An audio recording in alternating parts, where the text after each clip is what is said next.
Nigeria as a country should be ashamed of herself because Nigeria was the giant of Africa.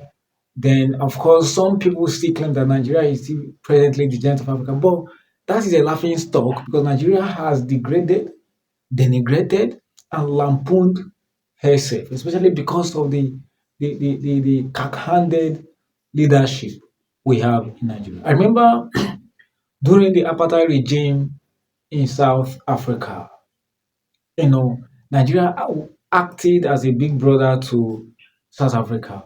Nigeria has helped a lot of African countries, Liberia, Congo, a whole lot of African countries played big brother role to all these African countries in the back. But quite unfortunate, what Nigeria has been reduced to a mere, mockery to the extent that I think as of last month, Nigeria's passport was named was among the weakest passports in the whole world, especially in Africa. Quite a bashful and a shameful act. Now, look at South Africa's election. Look at South Africa's election.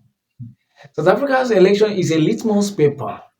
South Africa's paper should be a marking scheme to Nigeria. Nigeria should be learning from South Africa how South Africa is now, in fact, almost the top number one country in Africa as far as Africa is concerned.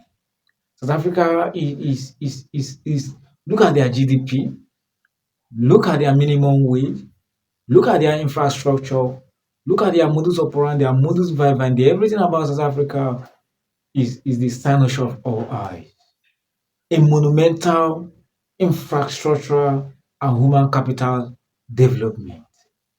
But what we have in Nigeria, ships in a wolf clothes, pocket-wise politicians, cack-handed leadership, leaders who are only interested in prado jipping, big stouting, and pepper souping.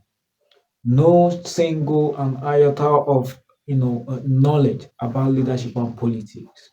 Even if they do, their avarice will not allow them to do so.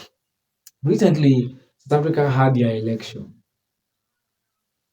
Compare South Africa's election with the monumental shame Nigeria exhibited in 2023 election.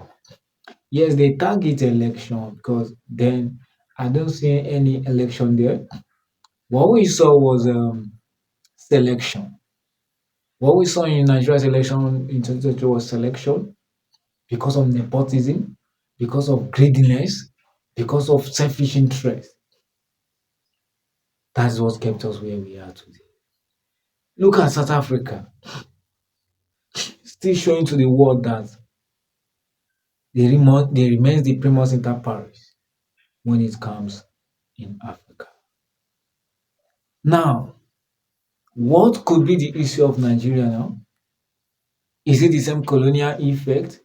Because when colonial masters was in Nigeria, we had the best form of government. Most of these you know, Kakande leaders we have today had their school then free of charge on scholarship. But what do we have today? What we have today? Please, if you are watching if you are watching this video, please check my bio, click on my YouTube icon and subscribe. Please make sure you are make sure you subscribe and make sure you are following me if you are watching from TikTok.